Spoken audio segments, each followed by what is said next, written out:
যেহেতু আমাদের ঘরে কাজ হচ্ছে আর ঘরটা কমপ্লিট হয়ে যাওয়ার পর আমাদের অনেকগুলো জিনিস লাগবে ঘরটাকে সাজানোর জন্য, তাই মিশো থেকে অনেকগুলো জিনিসই আমি পারচেস করিয়েছিলাম। আর তার মধ্যে আজকে 4টে অর্ডার চলে আসে এবং তাই এখানে আমি আর আমার হাজব্যান্ড দুজনে মিলে বসে পড়ি এগুলোকে আনবক্সিং করার জন্য। ফার্স্টে যেটা আনবক্সিং করেছি সেটা হলো গিয়ে আমাদের চেয়ারের জন্য কভার। আমাদের চেয়ারগুলো কিন্তু খুবই সুন্দর, কিন্তু কি হচ্ছে ওটার যে গদিটা আছে সেটাতে খুব ময়লা পড়ছে, আর ওটা একবার নষ্ট হয়ে গেলে কিন্তু আমাদেরকে আবার ওটা পুরোটা চেঞ্জ করতে হবে। তার জন্য ভাবলাম যে চেয়ারগুলোর জন্য কভার নেওয়া যাক। তা মিশো থেকে এখানে আমরা 6 পিস সেটের একটা কভার নিয়েছিলাম। এটার প্রাইস পড়েছিল 850 মতো। আর সত্যি বলতে কোয়ালিটি কিন্তু ভালোই ছিল, মানে 6 পিসের দাম 850, আর সেই বেসে কোয়ালিটি কিন্তু ভালো।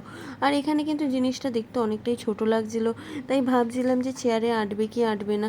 তো চলো এটাকে চেয়ারে ফার্স্টে পরিয়ে নিই। তো এখানে চলেই এসেছে, দেখতে পাচ্ছ আমাদের চেয়ারের গদিটা, এই গদিটা কিন্তু যদি ময়লা পড়ে খুবই খারাপ লাগবে দেখতে, তার জন্য এই কভারগুলো দেওয়া।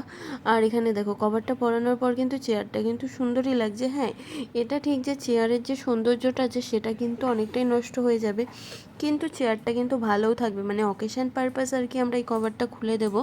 তোমরা একটু বলো না চেয়ারগুলোকে কভার পরিয়ে বেশি ভালো লাগছে নাকি কভার ছাড়া?